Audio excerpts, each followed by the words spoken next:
Having habits can be a good thing. When you drive a car or a bike, for example, you don't need to wonder whether you should press the clutch, the brake, or the accelerator. The driving becomes a habit. We want to learn to do those things in such a way that we can do it without thinking about it, effortlessly.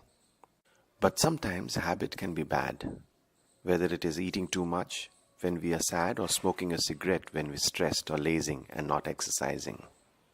But just as habits take practice and repetition to form, the same is true when it comes to breaking them as well.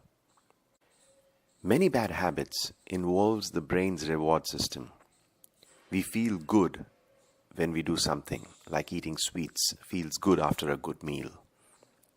The first time you engage in a new rewarding behavior, you get a feel-good feeling from it. This leads to changes in the brain system responsible for actions, and can be one of the main reasons when we start to form bad habits in the first place. There are ways to take care of the main reasons behind these bad habits. Habits have three main parts: a reason, a routine, and a reward. Reasons are the context where you tend to engage in the behavior. If you have a sweet tooth, for example, the reason might be work breaks or having tea. You're most likely to repeat the same habit in the context of when you've done it before, the routine. And the feel good is the reward. Knowing your triggers can help you avoid them. Smokers can stop drinking tea or spending time with friends who smoke. That might remind them of their habit. Instead of trying to stop doing something, as it's hard to stop a habit, start doing something else, as we are action-oriented creatures.